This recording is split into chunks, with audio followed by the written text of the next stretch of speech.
Some of you would have heard that the former world chess champion Garry Kasparov recently made a fool of himself when he attempted to mock Bernie Sanders' supporters. First, Kasparov on his Facebook page posted this ridiculous cartoon, which featured Bernie Sanders wearing a cap with the caption, "Make America Great Again." Yes, apparently it's the fault of socialism when people don't pay their taxes. Enough said. The people who drew this cartoon should draw that cap on all the conservative candidates who want a bloated military but extremely low taxes. They want a Greece-style crisis, not Sanders, you morons. So, after making a fool of himself by posting this picture, Kasparov decided to make an even bigger fool of himself by mocking Sanders' supporters directly. He wrote, "I'm enjoying the irony of American Sanders supporters lecturing me, a former Soviet citizen, on the glories of socialism and what it really means. Socialism sounds great in speech soundbites and on Facebook, but please keep it there. In practice, it corrodes not only the economy, but the human spirit itself, and the ambition and achievement that made modern capitalism possible and brought billions of people out of poverty.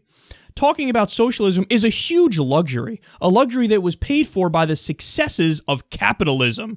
Income inequality is a huge problem, absolutely. But the idea that the solution is more government, more regulation, more debt, and less risk is dangerously absurd." It's clear to me that Garry Kasparov does not know the differences between Marxist-Leninism, democratic socialism, and social democracy.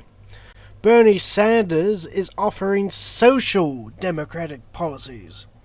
High taxes, a greater welfare state with the means of production being privately owned. Not radical at all. Actually, I would argue that even Sir Winston Churchill, no doubt one of your heroes, was more of a socialist than Sanders. Unlike Sanders, Churchill supported the nationalization of banks, railways, and the establishment of the National Health Service.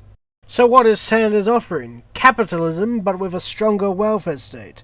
Although he does want a more socialist healthcare system, since the US private healthcare system has proven to be an absolute disaster and has become the #1 cause of bankruptcies. Also, you think being an ex-Soviet citizen somehow makes you an expert when it comes to socialism. I would trust those who lived under democratic socialist prime ministers such as Clement Attlee in the UK and Gerhardsen in Norway over you.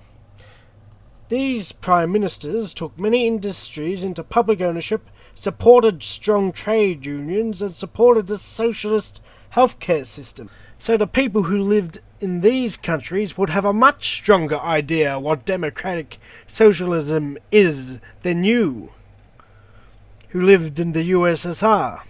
Also, I would like to ask, what were the results of Yeltsin's capitalist economic reforms?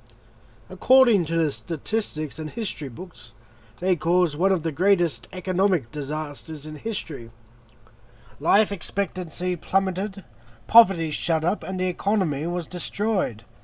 The failure of these reforms has led to nostalgia for the era of Joseph Stalin. Polls have even suggested that the majority of Russians think that his actions towards his opponents were justified. So whilst Kasparov sneers at people who don't want to go bankrupt due to massive medical bills, Stalin's popularity is growing in Russia. This not only shows that Kasparov should get his priorities in order, but that his claim about how we all should listen to him, because he is an ex-Soviet citizen, is a double-bladed sword. Using his logic, we should listen to all these people when they tell us about Stalin and the Soviet Union. After all, these people were also Soviet citizens.